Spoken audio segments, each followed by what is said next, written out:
Pak Mehmet masih monitor.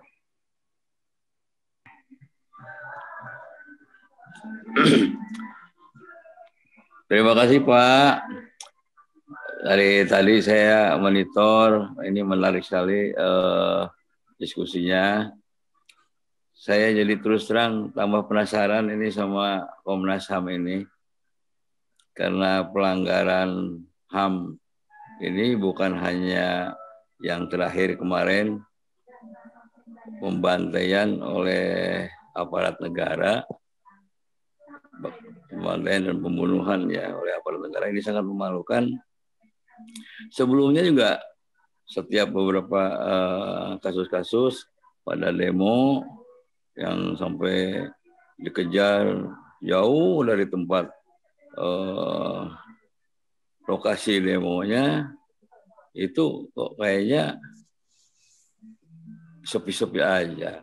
Waktu Pilpres ada sekitar 700-an petugas kita yang wafat, itu juga nggak ada ininya. Nah pertanyaannya itu, apakah harus ada laporan ke Komnas HAM baru ditangani, atau kalau ada kasus begitu Komnas HAM bisa proaktif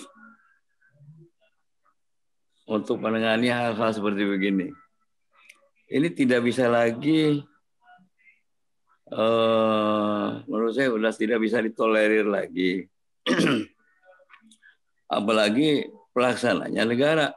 Nah, tadi dijelaskan oleh Pak Hairul bahwa untuk jemput pemanggilan paksa saja harus pakai polisi lagi. Nah, pelakunya dia akan minta bantuan dia juga. Pokoknya agak sulit dicerna gitu ya, agak sulit dicerna. Ya. Tapi kalau misalnya pakai instansi lain, rasanya masuk akal gitu. Tapi kalau pelakunya mereka, ya pasti sama-sama satu korps, kok pasti saling melindungi lah, ya. Dan dalam banyak hal kita melihat dengan mata kepala sendiri bahwa hal-hal ini memang terjadi gitu. Sehingga ada kesan sekarang bahwa negara ini menjadi negara kepolisian, bukan lagi negara hukum. Kan ini sudah ya semacam ejekan gitu ya, yang ini, dan tapi mereka tahu, cuman bukan apa namanya ya, nggak mau dengar lagi. Apapun yang terjadi, pokoknya mereka maunya begini ya begini gitu. Ya, saya kira itu aja. Terima kasih. Ya, terima kasih Pak Mehmet. Ini satu lagi bisa Mas Herse. Silakan satu lagi ya. Pak Nizar kali ya. Silakan Pak Nizar. Ya. Terima kasih. Assalamualaikum warahmatullahi wabarakatuh untuk semua. Pak Nizar di mana? Ini dari Maluku, Kota Tual, Maluku. Tual, Maluku. Ya, pertama saya mau sampaikan bahwa terima kasih banyak kepada Pak Hairul dan teman-teman. Saya perkenalkan, saya ini mantan jurnalis juga seperti Bu Nina tadi. Oh, bukan polisi ya? Kaosnya bukan polisi. Polisi. Oke, jurnalis. Ini kebetulan saya tadi sudah berpikir bahwa dari baju ini mungkin nanti dipikir saya polisi, padahal enggak.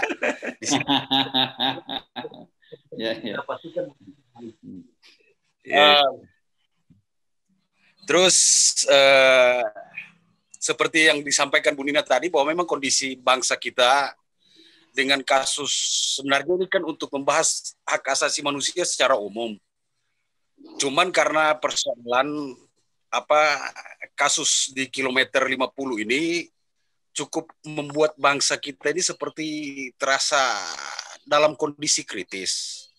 Nah, harapan kelihatannya tuh sorotan publik hari ini tuh dalam kasus ini tuh menitipkan semua harapan itu kepada Komnas HAM. Di media apapun hari ini masyarakat sepertinya terlalu menuangkan harapan itu ke Komnas HAM. Karena memang ya satu-satunya institusi yang memang harus digantungkan harapan terkait kasus ini ya di Komnas HAM. Jadi yang perlu saya tanyakan di sini Mas Hairul, bahwa wacana untuk kasus ini bisa sampai ke Mahkamah Internasional, apakah memang harapan publik seperti ini akan bisa dikabulkan oleh Komnas HAM atau tidak? Apakah ada ruang untuk Komnas HAM membawa kasus ini sampai ke Mahkamah Internasional atau tidak? Terus yang ketiga, ya ini berupa seperti Bu Nina tadi, saya memberikan motivasi.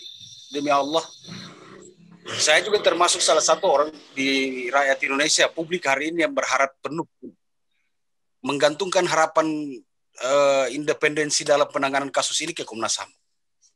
Saya berdoa dan berharap mudah-mudahan Mas Hairul dan teman-teman bisa istiqomah. Karena kita berbicara soal nyawa, Pak. Mas Hairul. Demi Allah bahwa semua apa yang kita lakukan pasti akan dimintai pertanggungjawaban di akhirat sama Allah. Dan ini, ya kalaupun toh nanti satu saat kita harus menerima kenyataan bahwa mereka 6 orang yang ditembak mati itu adalah mereka kesalahan yang mereka lakukan, apakah betul seperti yang diklaim mereka menyerang polisi atau apapun? Kalau mereka salah, ya buktikan bahwa mereka salah. Tapi jika kalau memang itu terjadi penganiayaan dan itu merupakan satu pelanggaran HAM berat, ya saya sebagai rakyat Indonesia, saya berharap juga untuk mendapatkan keadilan. Masyarakat Indonesia dan terutama 6 orang yang meninggal di kilometer 50 itu betul-betul mendapatkan keadilan. Dalam sujud saya selalu berdoa untuk itu. Terima kasih. Assalamualaikum warahmatullahi wabarakatuh. Assalamualaikum warahmatullahi wabarakatuh. Ya, 3 dulu ya pertanyaannya. Silakan Mas Hairul. Ya, saya nggak bisa menjawab satu-satu, cuman saya mau meresponnya secara langsung begini. Yang pertama memang kalau dikatakan termasuk juga dalam chat dikatakan bahwa saat inilah Komnas HAM bisa jadi pahlawan. Nggak penting bagi saya jadi pahlawan atau tidak jadi pahlawan. Nggak penting. Gitu. Yang paling penting adalah yang dilakukan oleh Komnas HAM adalah bagaimana meletakkan sebuah peristiwa itu, terang benderang peristiwanya dengan berbagai logika yang bisa diuji dengan logika yang runut. Itu yang pertama. Nggak boleh Komnas HAM ikut-ikutan misalnya A, B, C, D tanpa memeriksa. Ada yang ini balik suaranya. Tanpa memeriksa dulu fakta-faktanya. Nggak boleh Komnas HAM bekerja dengan kerangka tertentu, terus habis itu memeriksa perkara. Nggak boleh. Karena itu prinsip hak asasi manusia. Apa bedanya istilah itu dengan istilah kriminalisasi yang juga sering dituduhkan kepada lembaga yang lain? Nggak boleh. Yang harus kita jaga adalah bagaimana peristiwa ini terang benderang dengan puzzle-puzzle, berbagai dokumen, bukti, saksi, keterangan, dan lain sebagainya. Yang itu harus diuji logika itu. Jadi yang paling penting dalam sebuah proses pekerjaan hak asasi manusia adalah prosesnya. Dilihat apakah prosesnya ini loncat ataukah tidak. Ataukah logikanya ada ataukah tidak. Sehingga bisa kita tuduh dia independen atau tidak independen. Bukan soal ini kerja sama-sama itu, kerja sama-sama ini nanti nggak independen. Kan rumit kalau kayak begitu. Nanti kalau kasus Komnas HAM ini kita secara proses hukum kita dorong ke pengadilan, terus banyak orang ngomong pengadilannya juga nggak benar. Terus mau kita taruh di mana? Oh ini pengadilan internasional. Memang pengadilan internasional itu ada jaminan. Banyak. Saya beberapa bulan yang lalu ke ICC. Juga banyak yang juga lolos. Terus ICC juga dituduh tidak independen. Terus pengadilan yang mana? Makanya saya pribadi nggak mau berangkat dari soal-soal begituan. Saya mau berangkat dan bisa diuji dari fakta-fakta yang ada. Jadi kalau membaca laporannya Komnas HAM, itu yang paling fair, yang paling mudah, sehingga Komnas HAM juga bisa diuji apakah Komnas HAM ini independen atau enggak, kerja benar ataukah enggak, adalah yang ditemukan apa, ngomongnya apa. Yang dilakukan apa, ngomongnya apa. Dan ceklah di prinsip-prinsip hak asasi manusia. Sekali lembaga kayak Komnas HAM ini main-main, rusaklah semua. Itu yang pertama. Saya mau mempertegas itu. Sehingga kalau sekarang ini lagi proses seperti ini, ada yang nanya, oh ini mungkin nggak dibawa ke pengadilan internasional. pertanyaan saya, pikiran kayak gitu boleh nggak saya masukkan dalam pikiran saya untuk melihat semua fakta? Nggak boleh. Itu sama dengan saya sedang mengkriminalisasi peristiwa tertentu dengan mindset saya. Apa bedanya saya dengan tuduhan-tuduhan melakukan kriminalisasi yang setiap hari kami juga laporkan bahwa ada proses kriminalisasi yang dilakukan. Orang kayak dicari-cari kesalahan terus diproses hukum. Apa bedanya? Karena berangkatnya penegakan hukum bukan berangkat dari fakta, tapi berangkat dari persepsi dan berangkat dari pikiran. Itu juga salah.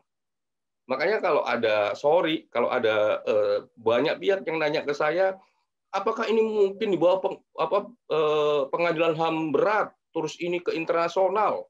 Ini kan harusnya begini loh. Siapa yang mengharuskan? Kamu punya fakta apa? Saya selalu nanya begitu, nanya balik. Kalau enggak, itu nyeret saya, minimal saya sebagai komisioner Komnas HAM atau Komnas HAM sebagai institusi melakukan kriminalisasi. Dan itu dalam konteks hak asasi manusia itu pelanggaran juga serius. Gitu. Ada prinsip namanya independent of judiciary yang nggak boleh dilanggar. Komnas HAM nggak akan ngomong si dia salah, si dia benar kalau tidak ada tahapan-tahapan yang dilalui. Walaupun kasat mata terlihat bahwa si A salah. Nggak bisa kayak begitu. Nah, itu yang mau kita hindari. Minimal saya ketika apalagi kasus-kasus besar kayak begini. Ya, ini bukan pengalaman pertama saya pegang kasus besar sejak saya di Komnas HAM. Pendeta Yeremia saya ketua timnya. Wah, itu ngomong ini demi bangsa lah, demi negara, ini OPM, ini main-main macam-macam. Saya nggak peduli, saya bilang. Saya cek lokasinya dulu, saya ketemu sama korbannya dulu, saya lihat berbagai faktanya dulu, baru ujungnya kesimpulan. Walaupun dituduh Komnas HAM lambat dan lain sebagainya. Kan kita bekerja nggak mengikuti aturan orang, kita bekerja mengikuti fakta-fakta di lapangan. Kalau disuruh cepat-cepat, memang nggak kriminalisasi. Termasuk juga memperlambat, itu juga kriminalisasi, bisa-bisa kayak begitu. Makanya tahapan-tahapan bekerjanya lah diuji. Apakah logis ataukah tidak. Nah, forum-forum kayak begini menurut saya sangat penting untuk menjaga Komnas HAM agar Komnas HAM tetap independen. Bagi saya ngomong keras begini bukan soal apa-apa. Ini bagi saya ucapan terima kasih dari saya karena memang kami dijaga agar tetap independen. Nah, yang berikutnya adalah begini, ada nuansa dalam konteks kasus-kasus besar, nggak hanya kasus ini.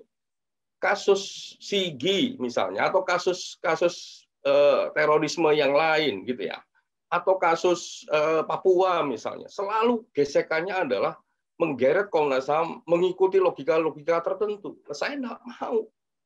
Kalau nggak ketemu tahapan-tahapannya, kami akan geser itu.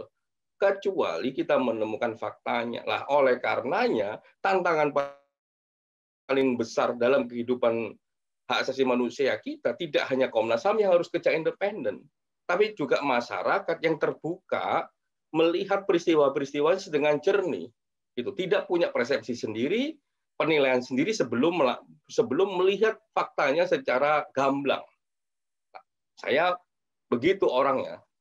Gitu. Jadi kalau sejak awal Komnas HAM sudah mempersepsikan ini pelanggaran HAM yang berat, ini pelanggaran HAM atau ini cocok ke Mahkamah Internasional macam-macam, Komnas HAM, masyarakat sedang mengajak Komnas HAM untuk melakukan kriminalisasi terhadap siapapun. Dan itu buruk bagi bangsa kita, buruk bagi penegakan hukum kita. Termasuk juga kalau Komnas HAM ternyata memperlambat mekanismenya, pekerjaannya dan lain sebagainya, itu juga buruk. Makanya menurut saya ayo sama-sama terbuka, transparan, dan akuntabel. Uji misalnya, kalau temuan Komnas HAM nanti, loh kok Komnas HAM menemukan ini, loh kok menyimpulkan ini, cek apa yang ditemukan oleh Komnas HAM, logis ataukah tidak. Tapi jangan dengan persepsi, dengan konsep-konsep yang bisa dipertanggungjawabkan. Nah, tantangan paling besar yang saya hadapi, misalnya dalam konteks kasus sekarang ini, termasuk kemarin saya pegang kasus pendeta Yeremia, adalah opininya jauh lebih rumit kita hadapi daripada fakta di lapangan. Fakta di lapangan bisa kita runut kok. Nggak akan lari kemana-mana. Fakta di lapangan nggak akan lari kemana-mana. Gitu. Pasti kita bisa menemukan sesuatu. Dan itu biasanya memang terjadi. Yang rumit itu adalah semua dipersepsikan sesuai dengan keinginan masing-masing pihak. Wah, itu ya rumit. Nah, kami tidak mau ikut-ikutan di situ. Bangsa dan negara ini ya kan akan sangat rugi kalau kita mengikuti persepsi, nggak mengikuti fakta dalam proses kasus-kasus seperti ini. Yang berikutnya, nanti kalau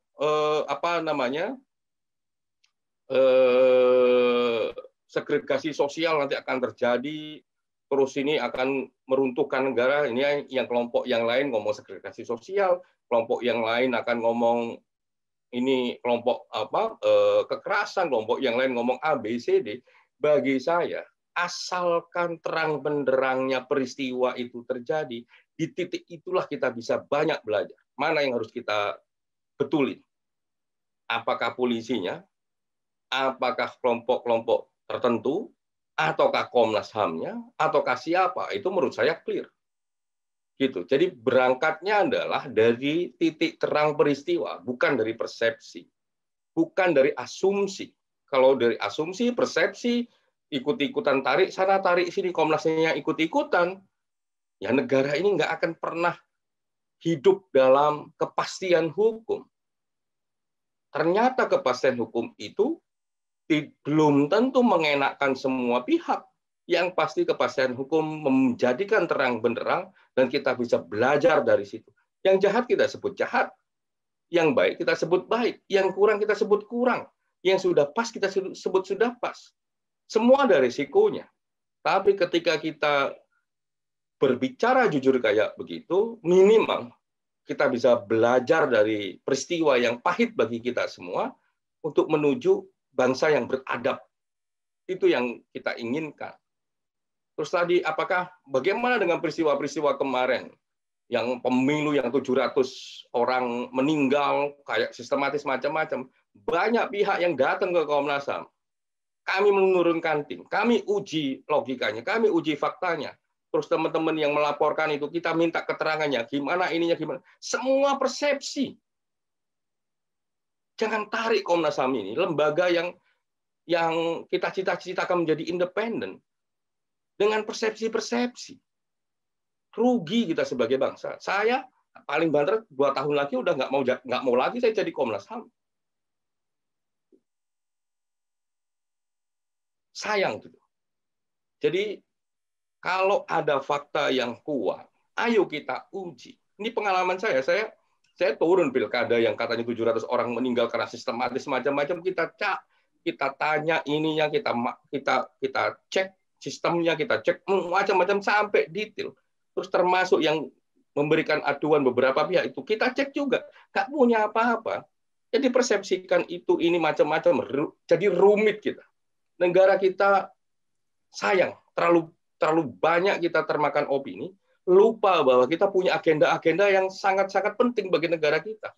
Misalnya, memastikan kalau di sana sini masih ada kekerasan oleh aparat, memastikan aparatnya nggak melakukan kekerasan, itu agenda paling penting daripada kita ribut soal opininya. Dan minimal saya nggak akan mundur sejengkal pun kalau saya menemukan sesuatu. Dan itu saya pertanggungjawabkan, nggak hanya ketika saya hidup, mati pun akan saya pertanggungjawabkan. Itu clear. Nggak ada apa ya. Mau sekarang dianggap pahlawan kayak, mau sekarang dianggap pengkhianat kayak, nggak peduli bagi saya. Asalkan faktanya ada di depan mata. Dan saya nggak pernah main-mainin fakta. Nah, itu yang paling penting. Yang jahat ya kita bilang jahat aja. Dan mungkin dari kejahatan itulah kita bisa banyak belajar bagaimana tata kelola negara kita baik. Nah, pertanyaan terakhir tadi, bagaimana dengan apakah Komnas HAM bisa aktif? Aktif. Memang Pendeta Yeremia ada laporan? Nggak ada. Saya datang sendiri. Memang kasus FPI ini, FPI lapor ke kami? Enggak.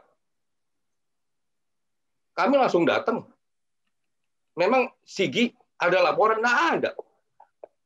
Kami punya kewenangan untuk kasus-kasus yang gini. Ada 2. Kasus-kasus yang potensial mendapatkan perhatian publik, nggak perlu pengaduan, nggak perlu laporan. Kami bisa langsung jalan. Atau kasus-kasus yang dalam konteks hak asasi manusia disebut sebagai kasus-kasus yang fundamental. Kayak apa? Penyiksaan. Banyak kasus-kasus penyiksaan yang kami dapat dari sosial media, dapat dari dari media yang kredibel, kami tidak lanjutin tanpa ada pengaduan. Mungkin, dan itu saya lakukan. Bahkan beberapa teman itu ketika mengadu, saya bilang kami sudah ngambil tindakan loh, ABCD. Bahkan komunikasi dengan keluarganya, komunikasi dengan berbagai pihak, memastikan bahwa ada keadilan bagi korban.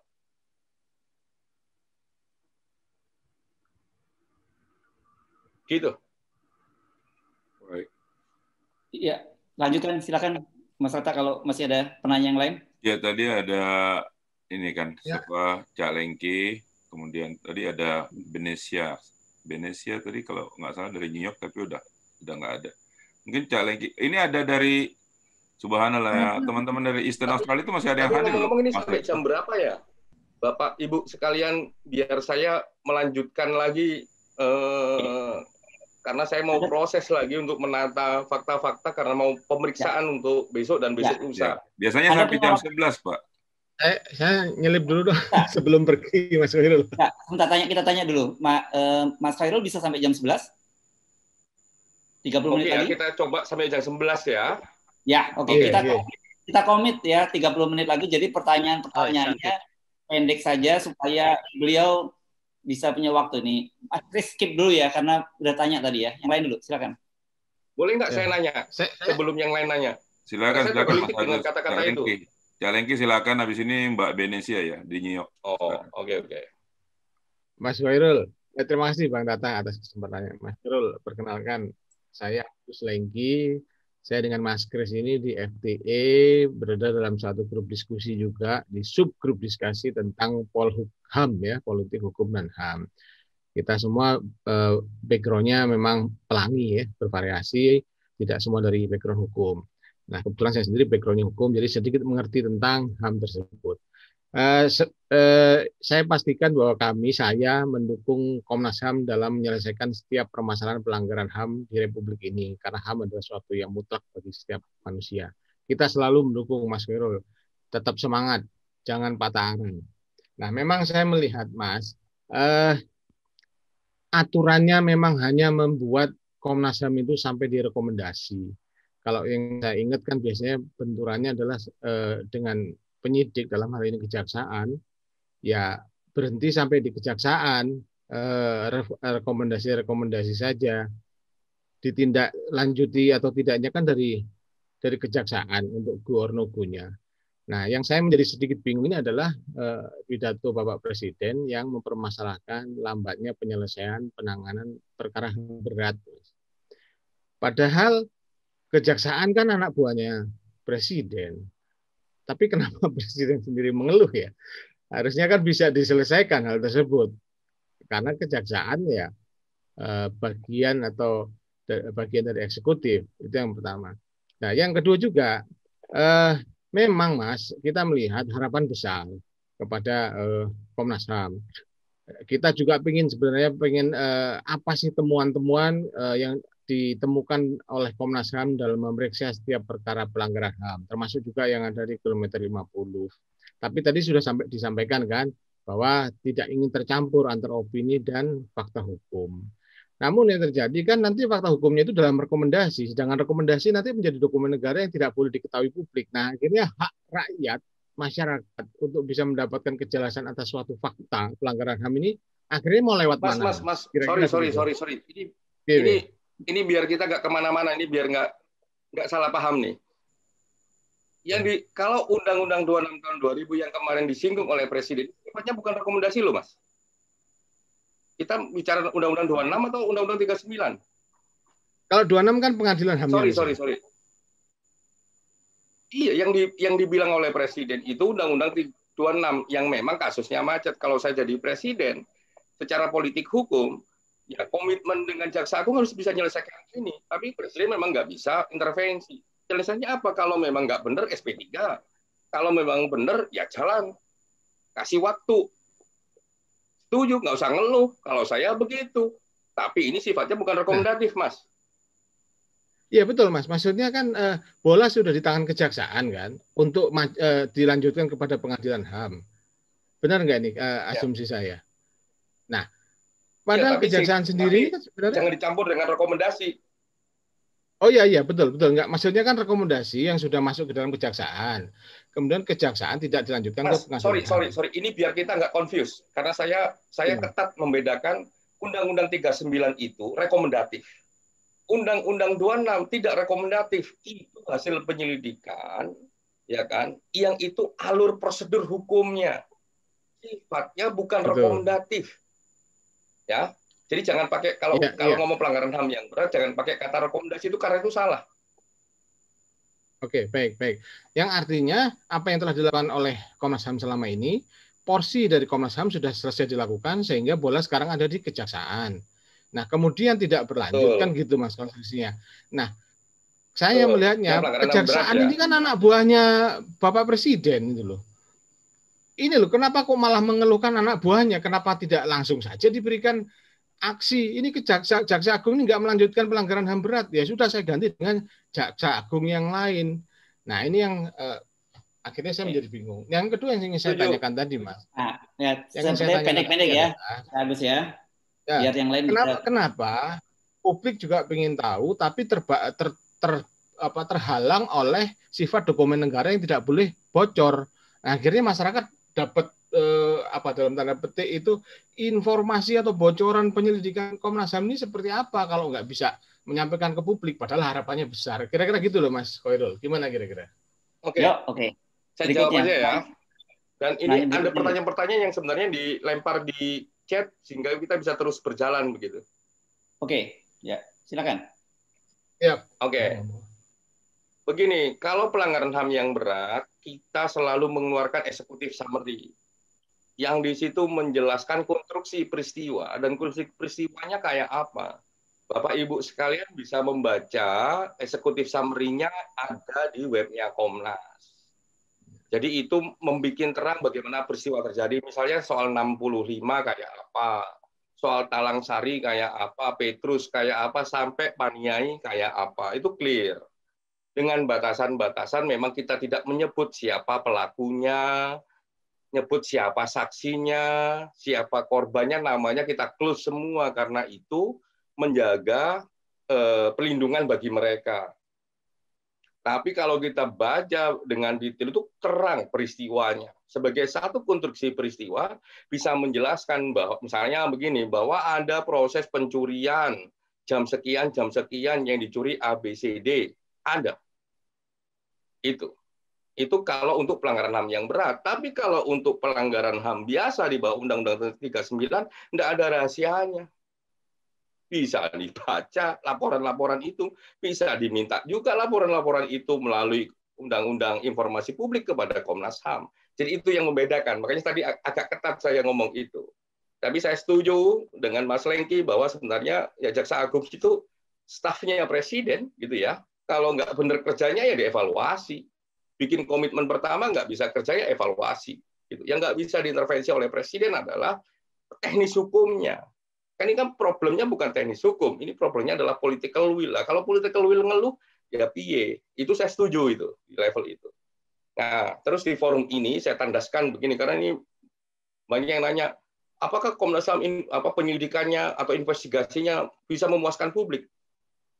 Memang kita mau memuaskan publik? Kita mau memastikan bahwa peristiwa yang terjadi sebagaimana mestinya. Nggak boleh geser itu. Nggak boleh atas nama publik, atas nama masyarakat yang lebih banyak, terus peristiwa itu digeser-geser. Nggak boleh. Itu pelanggaran hak asasi manusia. Bagaimana kita bisa menghadapi kasus-kasus minoritas misalnya? Kalau kita ikut-ikutan dengan maunya publik, kelompok minoritas itu mati semua di Indonesia ini. Persoalan rumah ibadah, bagaimana kita memikirkan rumah ibadah bagi kelompok minoritas misalnya, kalau kita ingin kemauan publik, apa yang terjadi?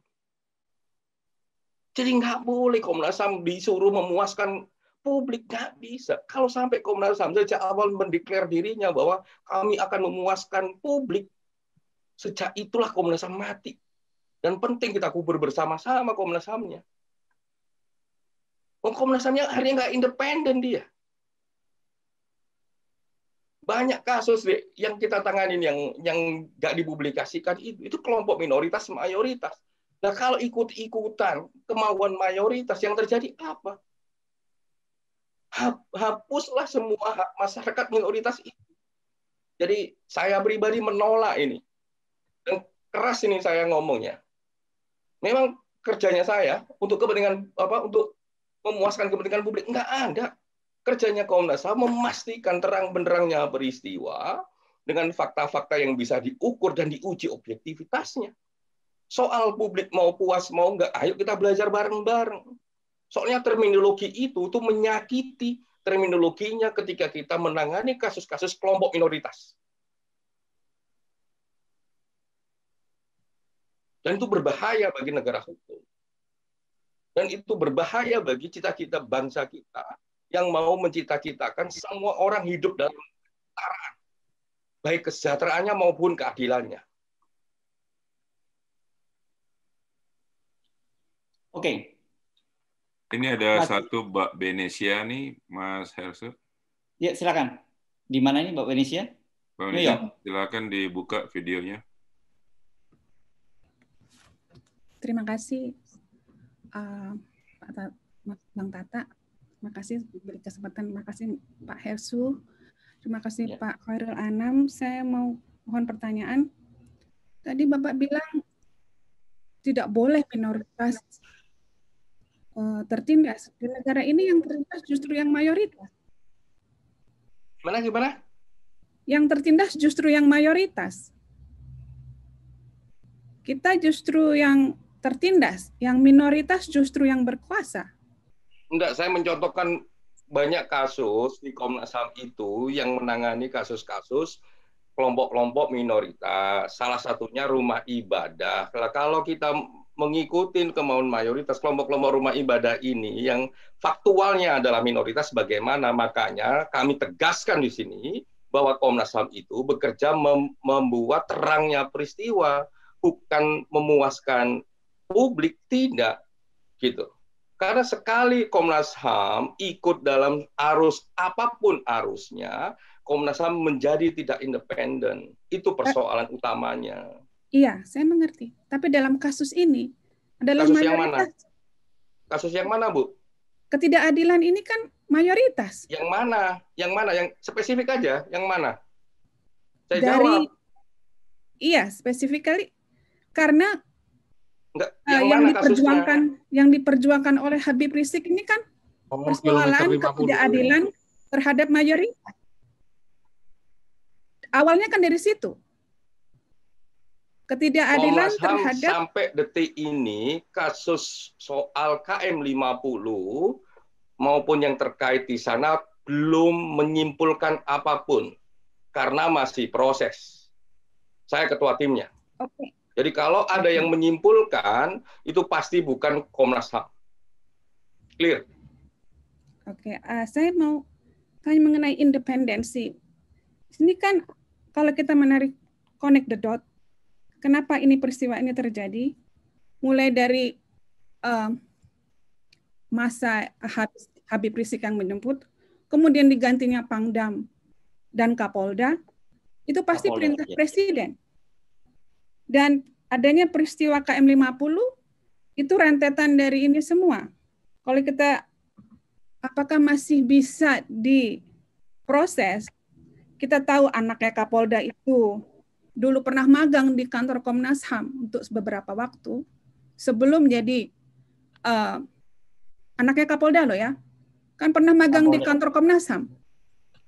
Data dari mana Ibu? Saya pastikan nggak ada. Oh, di mass media banyak, Pak. Coba. Mass media siapa, Bu? Oh, walah. Mungkin Bapak ketinggalan zaman. Coba, Bapak. Sorry. Magangnya di Menkumham magangnya. Menteri Menkumham bukan Komnas HAM. Bukan Komnas HAM. Beda, dua yang beda ya. Ibu juga biar dibaca kembali itu, Ibu. Iya. Bukan Menkumham, bukan Komnas HAM. Dan itu polisi yang menangkap dibawa untuk nanti yang membawa ke Komnas HAM adalah polisi. Saya melanjutkan Pak Mehmet tadi, saya juga bingung ini. Yang ini yang polisi, padahal yang dikasuskan ini polisi. Terus Semuanya polisi yang apa masih bisa fair gitu. Apa Bapak tidak takut? Apa Bapak siap disiram air keras? Apa Bapak siap dimumirkan? Oke. Ya. Masalah apa Bapak tidak takut? Ini kalau ditarik benang merah ini presiden ini yang suruh. Baik. Baik. Saya lahir nggak pernah meminta, Bu. Saya mati juga nggak pernah meminta. Itu pelajaran penting yang saya terima di pondok pesantren saya. Masya Allah. Saya lahir nggak pernah meminta, saya mati juga nggak pernah meminta. Oke, berarti Bapak siap dimunirkan. Saya kasus Munir tahu persis, Bu. Karena saya hidup dengan Cak Munir. Oke. Ya, jangan terlalu dibawa ke personal ya. Ini kita ngomong masalah itu, jadi jangan terlalu personal. Makanya begini, kalau ada analisis, silahkan bantu Komnas HAM untuk menganalisis dengan semua analisisnya. Yang namanya juga analisis. Boleh apa saja melakukan analisis. Tapi ketika ngomong fakta, ayo kita cek faktanya. Apakah nyambung ataukah faktanya faktual ataukah tidak, nyambung dengan peristiwa ataukah tidak, dan lain sebagainya. Gitu. Ya. Boleh saya tanya lagi? Sebab saya pernah dengar dari Ustadz, saya tidak perlu menyebut namanya, bahwa dia spesialis PKI. PKI itu kalau rapat di kantor Komnas HAM. Apakah itu betul? Ya, oke. Bu, saya santri, Bu. Saya santri. Saya hidup dalam keluarga santri. Saya mondok pesantren. Nama saya Muhammad Khairul Anam. Khas nama Jawa Timur, khas NU. Oke, kita ganti dengan penanya berikutnya. Ya, masih ada yang lain. Sebenarnya tadi ada dari Eastern Australia nih, cuman saya nggak tahu. Subhanallah udah mau jam 2 malam mereka nih. Kalau memang ada saya jam 2 pagi ya di Australia. Mungkin kita coba ini waktu. Sorry, ini sebelum kelas. Sebelum kelar nih, ini saya perlu mengklarifikasi. Mengatakan di situ ada betul berarti ya versinya Komnas lebih penting dari mayoritas. Pertanyaan mayoritas yang mana? Gini loh, dalam nanganin kasus jangan pernah geret Komnas HAM untuk beropini. Itu penting untuk siapapun. Sekali nanganin kasus jauh dari fakta, dekat dengan opini yang terjadi adalah kita nggak akan pernah menemukan kebenaran. Ketika kita sekali gagal menemukan kebenaran, yang terjadi adalah kita tidak pernah belajar dari peristiwa tersebut agar tidak berulang kembali. Itu penting. Makanya bagi saya, publik itu penting banget jaga bagaimana Komnas HAM bekerja secara independen, tidak termakan opini oleh siapapun, dan diukur pekerjaannya dengan ukuran-ukuran yang kredibel. Sehingga Komnas HAM kita ini terjaga. Nah, kalau Komnas HAM ditarik opini sini, tarik opini sana, yang terjadi babak belur. Baik.